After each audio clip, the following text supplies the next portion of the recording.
Rabbi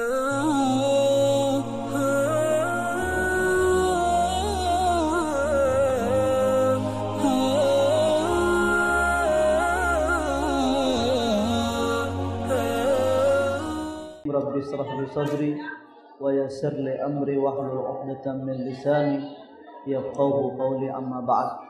Qawluhu qala al-muallif al-imam Muhammad bin Muhammad al-Ghazali rahimahullahu ta'ala fi kitabih Bidayatul Hidayah ila an qala wa lam tasila ayyuhal talibu ila al-qiyam bi awamirillahi ta'ala إلا بمراقبة قلبك وجوارحك في لحظاتك وأنفاسك من حين تصبح إلى حين تمسي فاعلم أن الله تعالى مطلع على ضميرك ومشرف على ظاهرك وباطنك ومحيط بجميع لحظاتك وخطراتك وخطواتك وسائر سكناتك وحركاتك وأنك في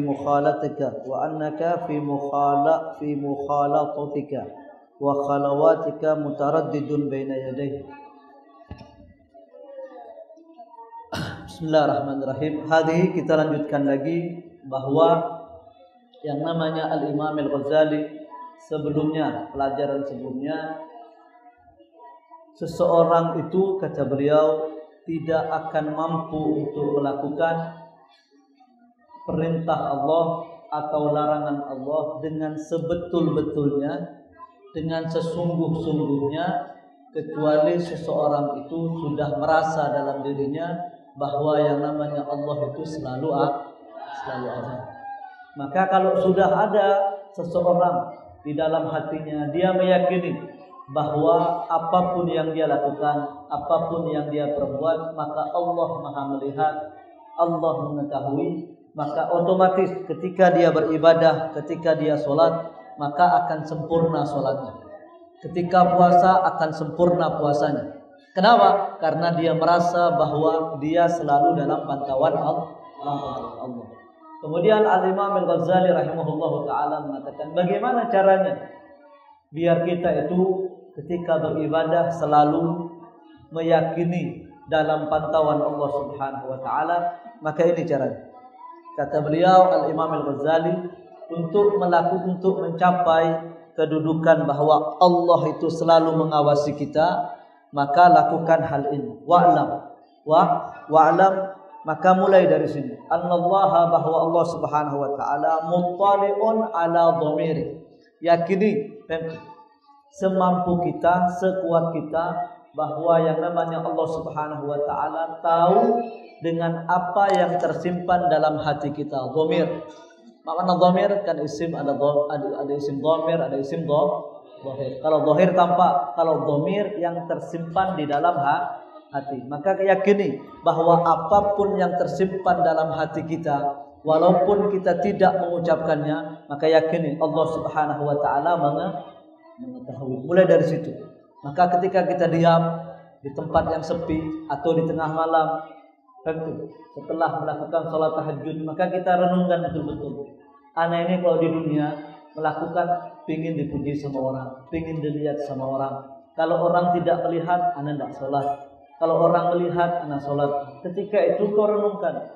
Maka apa yang kau renungkan, aku tahu. Yakini, kata Imam Al-Ghazali, bahwa Allah itu maha mengetahui. Jangankan sesuatu yang tampak, sesuatu yang tersimpan dalam hati kita, Allah tahu. Itu yakini ketika beribadah. Sebelum kita sholat, kita yakini Allah melihat kita.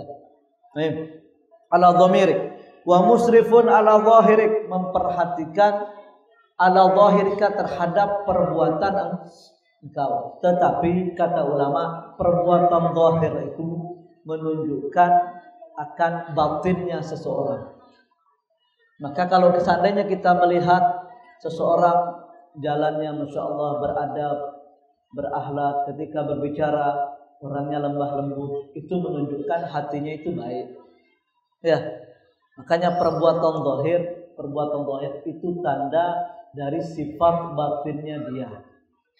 Adapun sifat batinnya dia jelek atau tidak jelek, itu bukan urusan kita. Yang penting kita melihat seseorang itu zahir. Zahirnya baik, maka dianggap baik.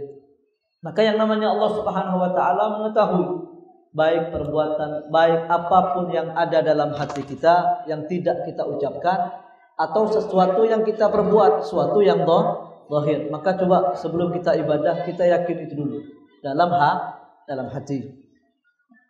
Kemudian wa muhitun bi jami'i lahadhatika wa khataratika. Yang namanya Allah Subhanahu wa taala muhit, ahata itu mengelilingi, artinya mengetahui dengan apa, dengan semua lahadhatika, waktu yang sebentar yang ada pada kita, atau wa khatarah. Apa khatarah itu? Lintasan hati. Allah Maha tahu. Walaupun lintasan hati itu sesuatu yang terlintas dalam hati kita itu tidak dicatat dosa oleh Allah. Bahkan amal perbuatan yang hendak kita lakukan tapi kita baru niat, tidak kita tampakkan, maka itu juga tidak ada dosanya.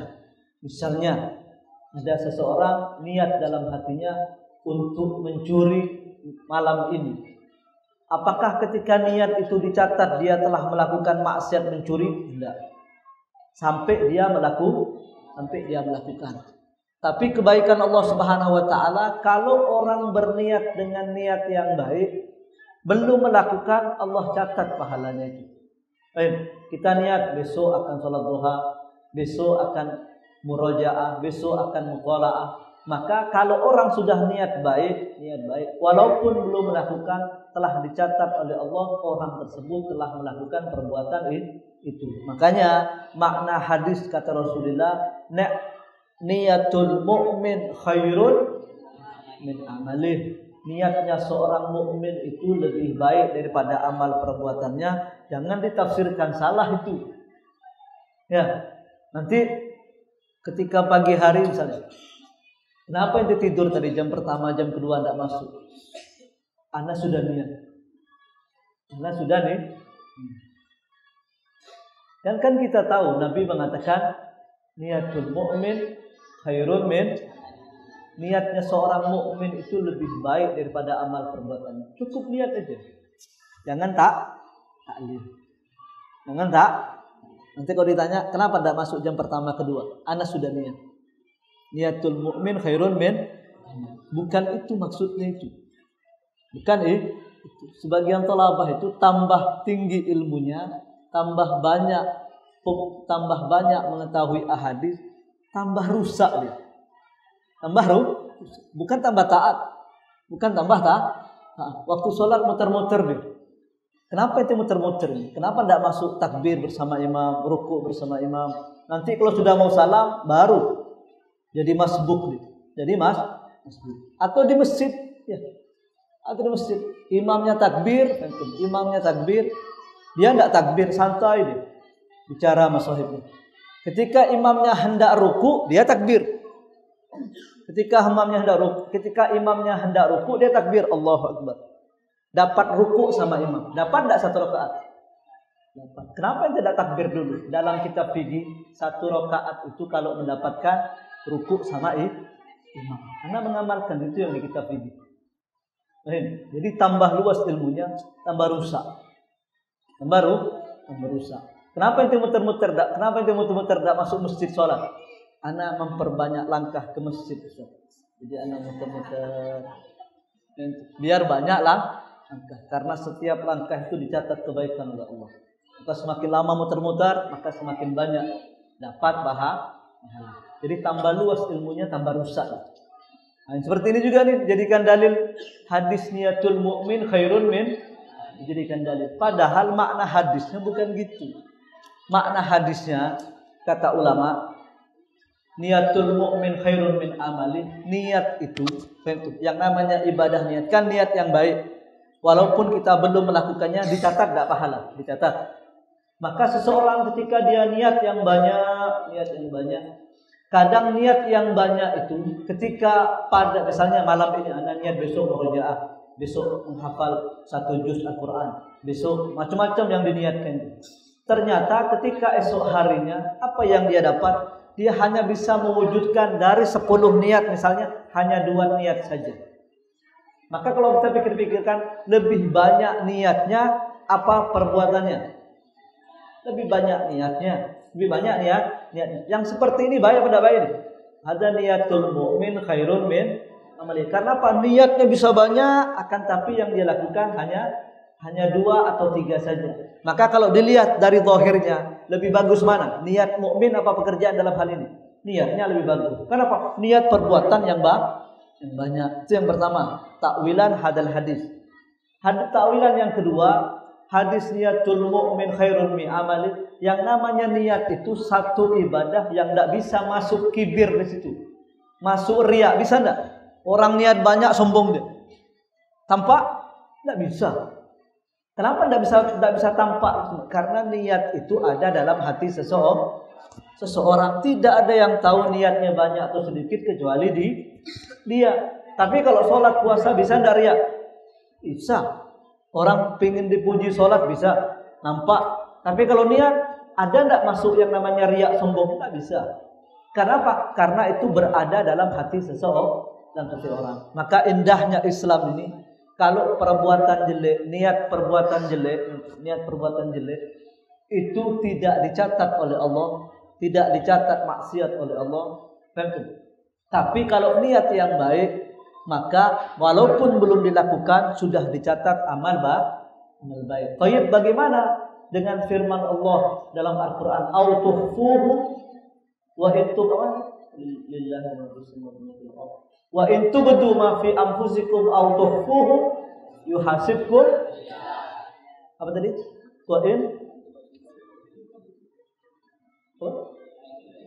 Wa in tubdu ma fi kalau engkau tampakkan wahai manusia. Kalau engkau tampakkan wahai manusia perbuatan maksiat misalnya.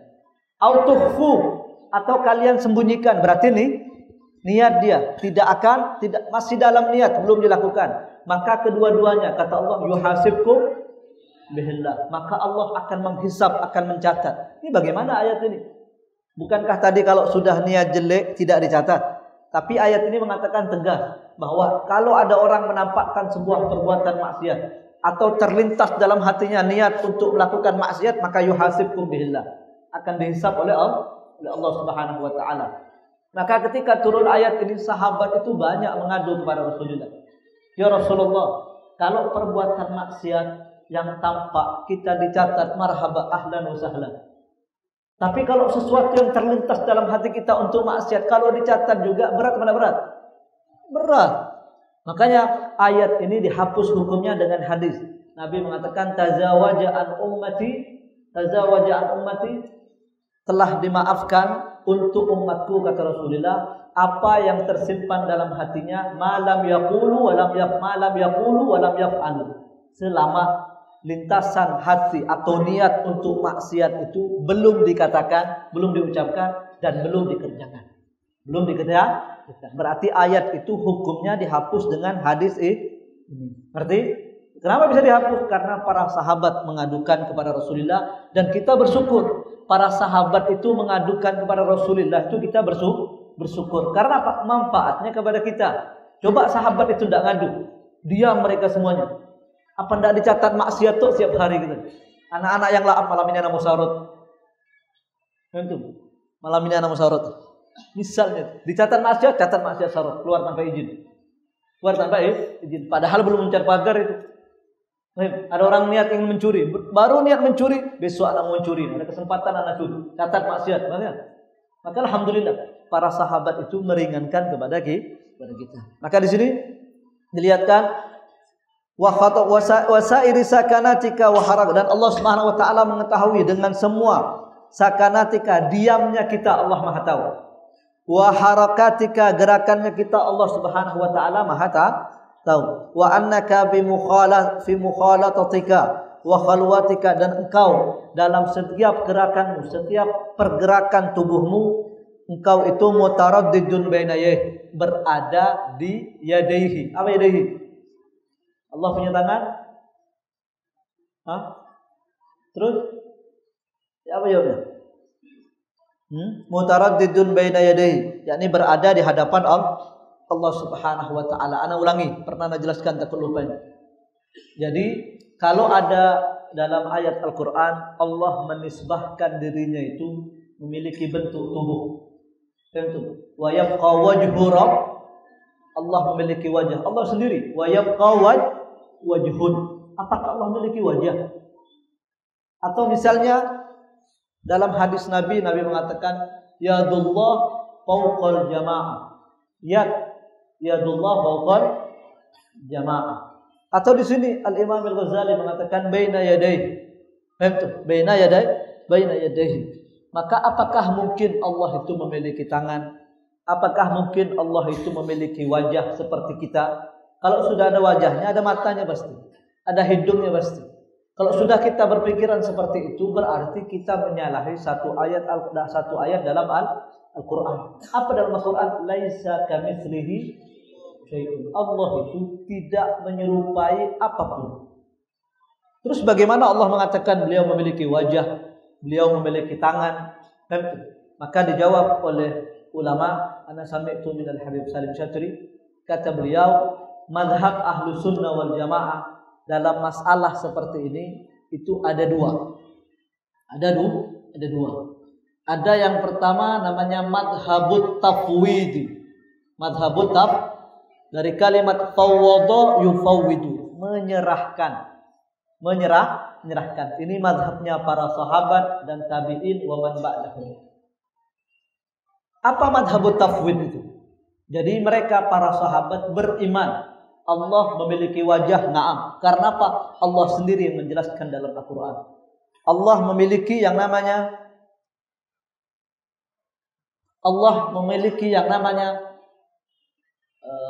tangan. Maka mereka beriman, para sahabat dan tabi'in yakin Allah memiliki tangan. Karena apa? Sudah ada dalam hadis. Tapi bentuk tangannya Allah bagaimana? Bentuk wajahnya Allah bagaimana? Nufawwidul amr ilallah. Yufawwidunal amra ilallah. Mereka menyerahkan sendiri, memasrahkan diri kepada Allah. Itu Allah Maha Tahu. Itu keyakinan siapa itu? Madhabut tafwid namanya. Ingat-ingat, ini termasuk madhab Ahlus Sunnah wal Jamaah. Itu akidahnya kita. Kita meyakini Allah memiliki wajah, na'am. Karena dalam Al-Quran Allah menyebutkan sendiri. Allah memiliki tangan, na'am. Karena dalam hadis Nabi mengatakan yadullah fawqal jamaah. Tapi bagaimana bentuk tangannya Allah? Bagaimana bentuk wajahnya Allah? Nufawwidul amra ilallah. Kita serahkan itu kepada Allah. Jangan panjang-panjang. Karena kalau kita berpikir Allah itu memiliki wajah. Kalau ada wajah berarti ada telinga. Kalau ada telinga berarti ada hidung. Sama dengan kita berarti. Kalau sudah sama dengan kita menyalahi ayat Al-Quran. Laisa kamitslihi syai'un. Kemudian jawaban yang kedua ini madhabut ta'wil. Awwala yu'awwilu ta'wilan. Mentakwilkan, mentafsirkan. Karena biasanya orang awam itu, mereka kalau yang seperti itu penasaran. Makanya datang firqah namanya firqah al-mujassimah. Firqah mujassimah itu kelompok yang keluar dari Ahlus Sunnah wal Jamaah. Mereka yang meyakini Allah itu memiliki wajah sama dengan makhluk. Akidah yang seperti itu keluar daripada Ahlus Sunnah wal Jamaah. Mereka menyebarkan akidahnya ke orang-orang awam. Allah itu memiliki wajah. Mana buktinya? Ini ayatnya. Wa yabqa wajhu rabbika ila akhiril ayat. Maka dalam ayat seperti ini atau dalam hadis seperti ini diajarkan sama orang awam. Maka orang awam, oh iya betul, sahih. Karena ada dalam ayat, ada dalam hadis. Untuk memudahkan orang awam memahami ayat-ayat, hadis-hadis yang seperti itu, maka datanglah ulama Ahlus Sunnah wal Jamaah. Mereka itu dinamakan madhabut ta'wili. Mentakwilkan. Misalnya seperti yadullah fawqal jamaah, itu artinya bukan tangan Allah enggak, tapi rahmatnya Allah bersama para jamaah. Itu namanya madhabut ta'wil. Ngerti? Maka diingat-ingat itu. Kemudian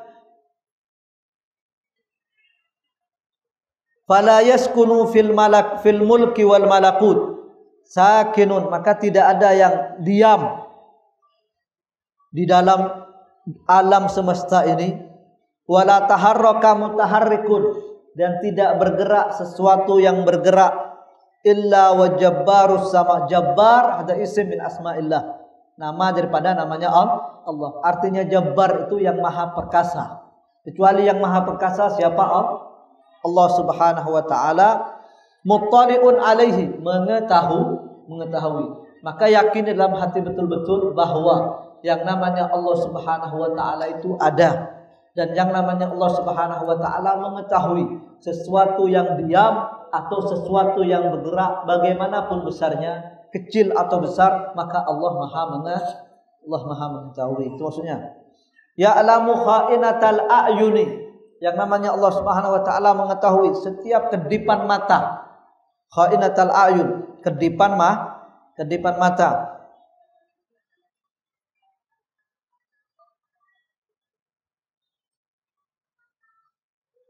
Wa ma tukhfis sudur, dan sesuatu yang tersimpan di dalam dada, di dalam hati. Wa ya'lamu sirra, Allah Maha mengetahui yang sir, yang tidak tampak. Fata'addab, oleh karena itu kalau kita sudah meyakini yang namanya Allah mengetahui apapun yang kita lakukan, yang kecil, yang besar, yang zahir, yang batin, maka karena itu kata Imam Ghazali, fata'addab, maka beradablah, berakhlaklah, ayyuhal miskin, wahai orang yang miskin, artinya yang butuh kasih sayang, butuh rahmat dari Allah. Zahiran wa batinan baina yaday Allah, maka beradablah di hadapan Allah Subhanahu wa taala secara zahir dan secara batin, tampak dan tidak tampak. Seperti apa? Ta'addubal abdid dzalilil mudhnibi, seperti beradabnya seorang hamba yang adzalil, yang hina, al-mudhnib, yang berdosa, fi hadratil malikil jabbaril qahhar, di hadapan Allah Subhanahu wa taala.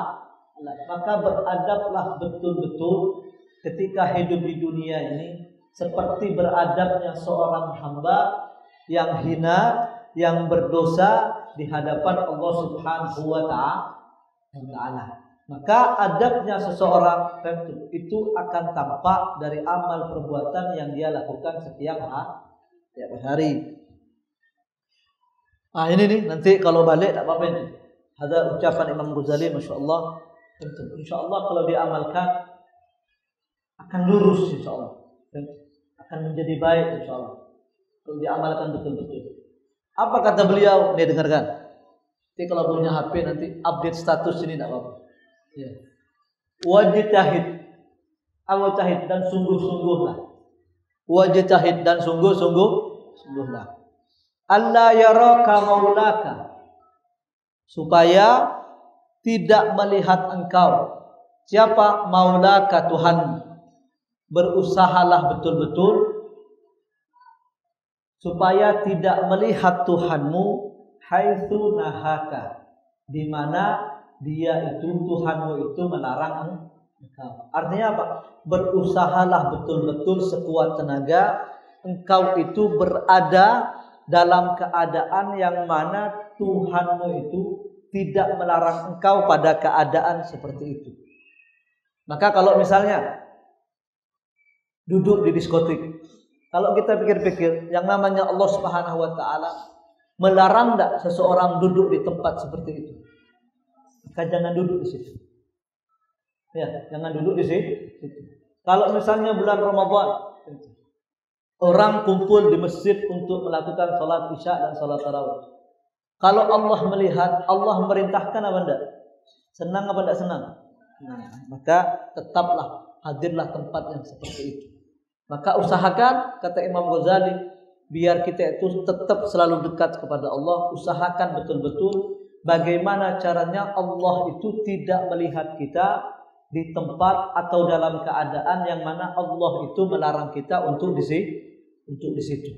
Maka kalau diamalkan ini, maka insya Allah menjadi orang soleh, menjadi orang baik. Ketika pulang, ketika mau duduk di suatu tempat atau dalam suatu keadaan, kita pikirkan, Allah senang tak ketika anak duduk di tempat seperti ini? Kalau senang, duduk. Kalau seandainya Allah tidak senang, maka tinggalkan. Ada makna. Wajahid alla yaraka maulaka haitsu naha wala yafqaduka haitsu amaraka. Dan usahakan yang namanya kita itu la yafqaduka. Allah itu tidak kehilangan engkau. La yafqaduka tidak kehilangan engkau haitsu amaraka, di mana dia memerintahkan engkau. Maksudnya bagaimana? Usahakan di tempat yang Allah memerintahkan engkau untuk berada di situ, jangan sampai kau tidak ada. Allah memerintahkan engkau untuk melaksanakan salat jamaah, maka usahakan. Apa yang kau usahakan? Engkau berada di tempat yang seperti itu. Allah memerintahkan untuk banyak membaca yang namanya misalnya al-istighfar atau as-salawat. Ada majelis salawat, hadir. Karena di situ Allah Subhanahu wa taala memerintahkan. Intinya, usahakan diri kita itu berada di tempat di mana Allah ridho di situ. Kemudian usahakan di mana kita itu tidak berada di tempat yang mana Allah tidak ridho di situ. Kan nanti dibikin status tak apa-apa saja.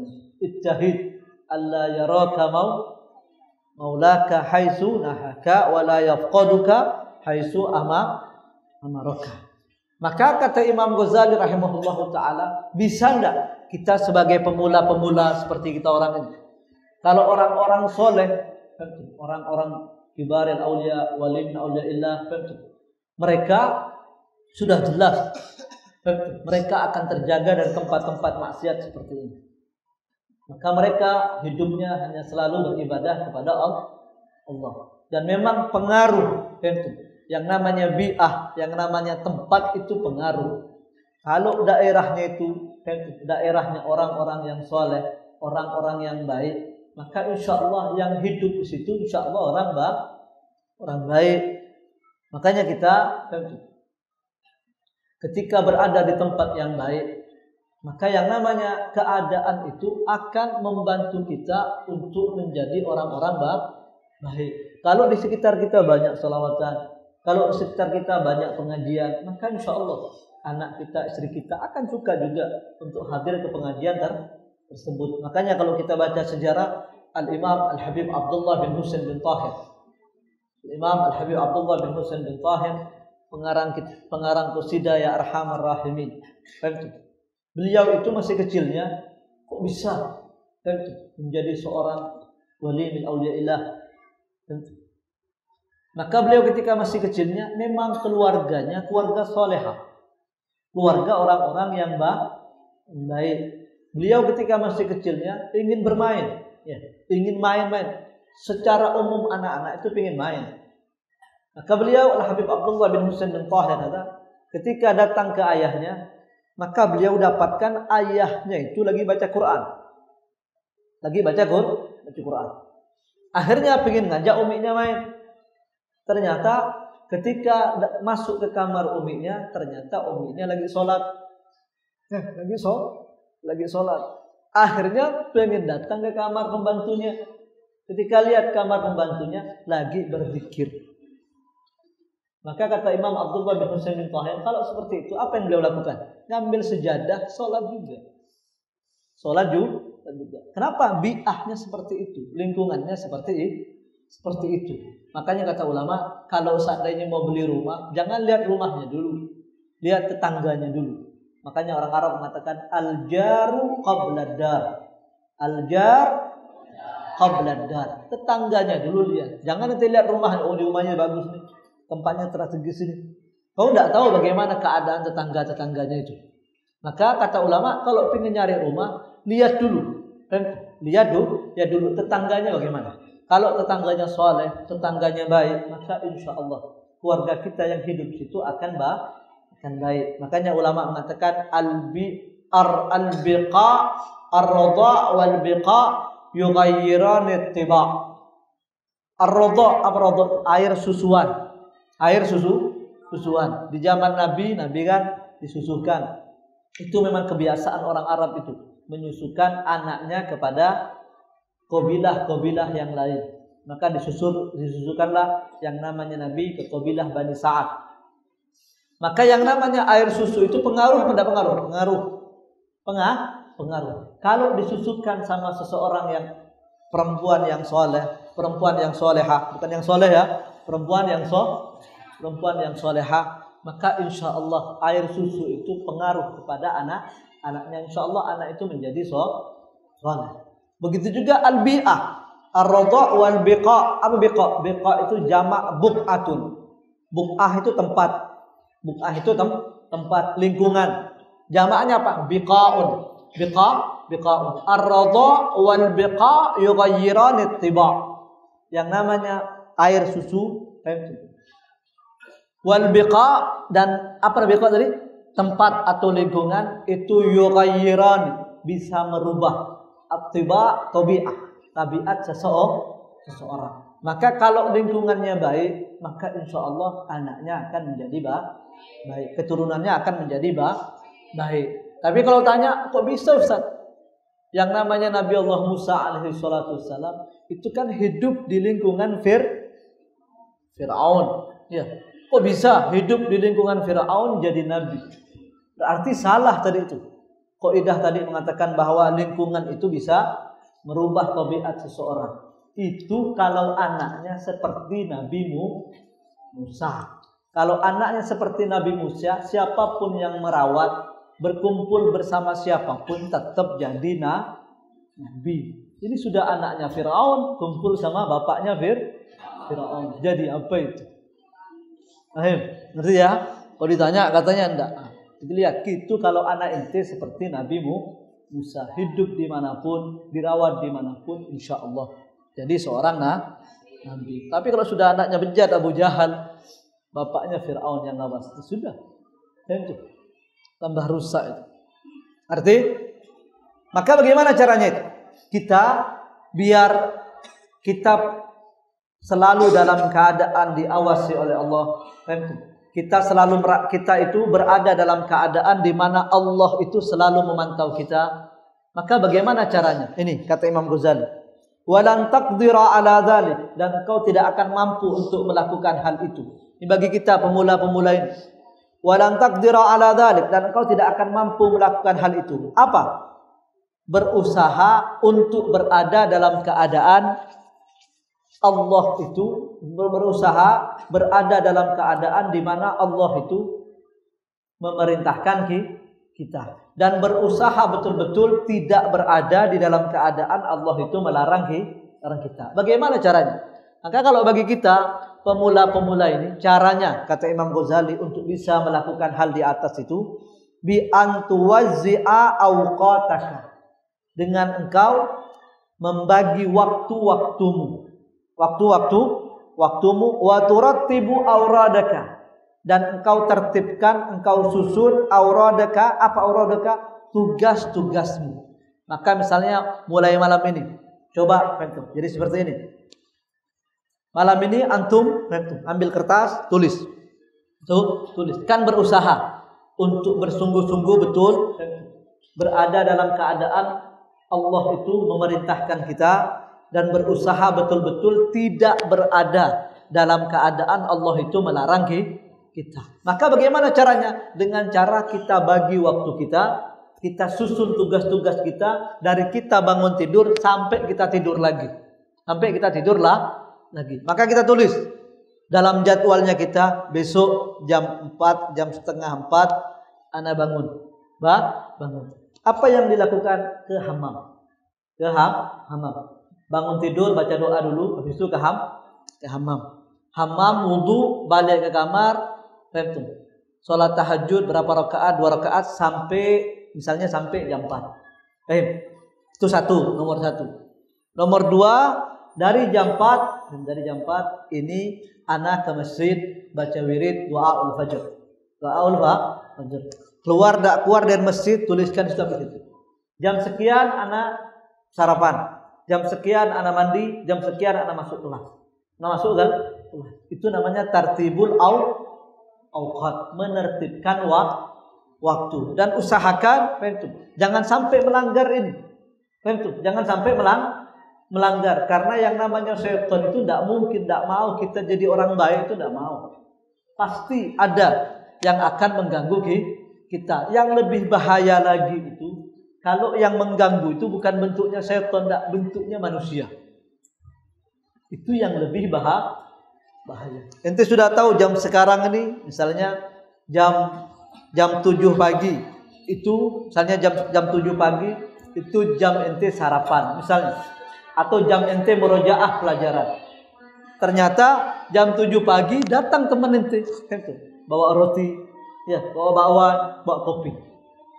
Ya akhi, ayolah, ada kopi nganggur. Maka macam mana? Ini ente bacakan qul a'udzu birabbin nas, malikin nas, ilahin nas, min syarril waswasil alladzi yuwaswisu fi sudurin nas minal jinnati. Ini yang wanas nih seperti ini. Yang wanas dari golongan jin yang selalu merasuki manusia, merusak manusia, dan golongan an-nas. Ente ru'yah loh sekali. Ente ru'yah. Kadang kita kalau godaan setan bisa, tapi kalau ada godaan dari sahib tidak bisa. Karena apa? Dia itu dua dalam tubuhnya dia itu. Manusia sama jin. Jadi satu. Maka kalau kita tertibkan urusan ini tadi itu, dari awal kita bangun sampai kita bangun tidur, sampai kita mau tidur, setiap hari kita lakukan, istiqomah kita lakukan, maka bisa enggak kira-kira kita ini melaksanakan yang di atas itu?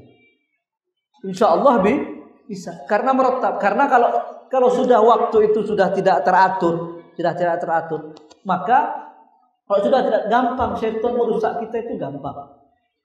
Apalagi yang berbentuk manusia itu paling gampang menggoda kita orang itu. Pegang HP WA. Ini malam minggu nih, anak tunggu ya kafe ini. Sudah. Oh iya, anak kosong.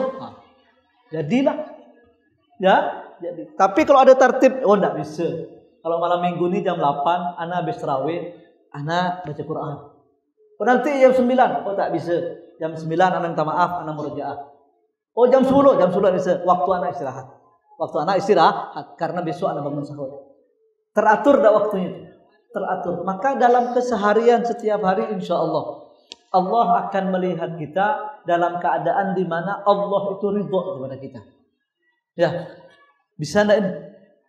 Mulai besok ya. Anak kalau insya Allah talabah itu ragu. Ya, ahsan na'am.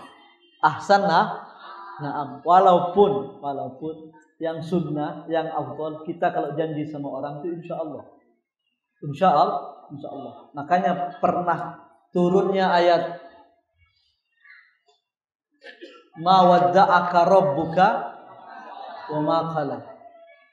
Itu kan penyebabnya kok bisa Allah itu, kok bisa yang namanya Allah Subhanahu wa taala mengatakan ma wadda'aka rabbuka wa ma qala. Yang namanya Tuhanmu wahai Muhammad itu tidak pernah meninggalkan engkau, juga tidak pernah marah kepada engkau. Kenapa Allah mengatakan seperti itu? Naam, karena yang namanya Nabi itu ketika ditanya oleh orang-orang Quraisy, suruh cerita kepada Nabi tentang Dzulqarnain, tentang Nabi Dzulqarnain. Maka Nabi mengatakan besok aku ceritakan kepada kalian. Maka Nabi ketika mengatakan besok itu ternyata wahyu itu tidak turun sampai 15 hari. Sampai 15 hari. Makanya orang-orang kufar Quraisy mengatakan, lihat Muhammad itu, Tuhannya sudah meninggalkan dia. Tuhannya marah sama dia. Karena apa? Mana katanya mau ceritakan tentang Dzulqarnain. Sekarang sampai 15 hari tidak turun wahyu, berarti menunjukkan Allah itu marah kepada dia. Tuhannya dia marah kepada Muhammad. Maka Allah menurunkan ini. Ma wadda'aka wa ma, Allah tidak pernah meninggalkan engkau wahai Muhammad, dan Allah juga tidak pernah marah kepada engkau. Kenapa sampai Allah tidak menurunkan 15 hari itu? Sampai 15 hari itu. Karena sebab Nabi itu tidak mengatakan insya Allah. Coba Nabi mengatakan insya Allah besok akan anak ceritakan sama engkau. Maka insya Allah turun besok. Insya Allah akan dijelaskan. Tapi Nabi lupa mengucapkan insya Allah. Berarti sunnah enggak? Sunnah. Afdal enggak? Itu kalau dari orang lain selain anak pondok. Anak pondok insya Allah anak datang. Datang enggak? Enggak datang. Tahu dah. Tak tahu. Bahkan ada Ada orang yang cerita nih, ada orang dia punya fulus, duit udah disimpan di saku. Untuk apa? Untuk beli kambing. Untuk beli kambing. Di tengah jalan sama sahibnya mengatakan, "Aina turid ya akhi? Aina turid?" Maka orang tersebut mengatakan, "Uridu an azhaba ila syuq li syira'il ghanam." Ana ingin pergi ke pasar untuk beli. Maka temannya itu mengatakan, "Ya akhi, qul insyaallah." Kalau ente janji, jangan lupa katakan insyaallah. La ahtad ila insyaallah. Tak butuh insyaallah. Kenapa tak butuh? Al-fulus mawjud wal ghanam fis suq. Al-fulus uangnya ada. Ghanam fis kambingnya ada di pasar. Butuh insyaallah. Tayyib, marhaba. Pergi deh ke pasar. Tayyib, masuk pasar kambing, beli kambing. Tayyib. Ketika beli kambing milih ini. Ketika ngambil fulusnya enggak ada. Kenapa? Dicopet. Dicopet. Dicuri sama orang. Akhirnya balik, tak bawa kambing. Duit tak ada, kambing tak ada. Akhirnya ketemu sama orang itu. Dia bilang, ya akhi, ainal ghanam? Ainal ghanam? Maka orang tersebut mengatakan, suriqal fulusu insyaallah. Suriqal fulusu uang ana udah dicuri, tapi insyaallah. Insyaallah-nya lambat. Kok janji insyaallah ya. Nanti kalau kan. Paham belum? Ada mana? Mana tadi? Maka insyaallah bisa diamalkan itu. Anturattib auradaka min sabahika, dari pagi ila masaik, sampai sore. Berarti malam bebas, bukan seperti itu. Oh pagi tertib seperti ini. Azan maghrib habis itu bebas sampai tengah malam. Enggak. Maksudnya dari pagi, dari ente bangun tidur sampai ente mau tidur. Dirapikan betul, disusun betul. Kalau bisa datang sama orang yang ente segani. Betul. Ente bilang, "Ana telah ngatur jadwal seperti ini, jam sekian. Kalau seandainya ana ngelanggar, ente takzir ana. Ente takzir takkan ente datang sama orang yang ente takuti, ente segan. Kalau ana melanggar, ana siap takzir sama ente. Ente semangat tidak melakukan hal itu? Semangat. Ente jangan janji sama teman ente. Ya, kok janji sama teman ente? Cuman sohib ana tak apa. Ente cari orang yang ente segani, yang ente takuti. Begitu juga ketika ngafal mufradat juga gitu. Kalau ngafal mufradat, kan yang paling baik menghafal itu yang istiqomah setiap hari. Makanya Nabi mengatakan, ahabbul a'mal ilallah adwamuha wa in qalla. Paling disukai oleh Allah, ahabbul a'mal ilallah, amal yang paling disukai oleh Allah, adwamuha, yang paling dawam, yang istiqomah, adwamuha, yang paling istiqomah, wa in qalla, walaupun sedikit. Ente mampunya setiap hari menghafal mufradat 5, maka ente hafalkan setiap hari 5. Tapi ingat, tiap hari. Untuk supaya istiqomah tiap hari 5 ini, ente cari orang yang ente segani, yang ente takuti. Cari Qismul Aman. Ustaz yang bagian Qismul Aman, sekiranya ente ngelihat dia itu takut, dia datang, Ustaz, ana pengen nyetor hafalan sama antum setiap hari 5. Kalau ana tak hafal, antum takzir. Semangat dah ente ngafal. Semangat kan? Semangat. Tak apa-apa, terpaksa awal-awal tak apa-apa. Tapi kalau ente ngafal sama sohib, sama teman ente, besok ya ngafalnya. Besok terus akhirnya tak ngafal. Akhirnya tak ngafal. Begitu juga seperti ini. Biar istiqomah tertib waktunya. Betul. Kalau seandainya melanggar, ente cari hukuman sekiranya buat ente jerak. Betul. Di antara ente paling gampang hukuman itu yang bikin jerak, betul. Kalau berhubungan dengan duit. Gini, ya. Insyaallah paling cepat ini. Kalau takzir itu agak lama.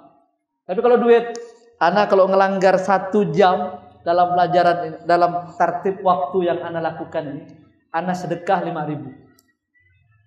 Sedekah 5.000. Insyaallah. Hendak 5.000 sedikit, 20 tak apa. 20.000. Anak kalau melanggar nih satu jam ini, anak tak ikuti peraturan yang anak tulis, anak janji, anak mau sedekahkan duit 5.000 atau 20.000. Maka insya Allah, jangankan 5.000, 1.000 tidak ikhlas.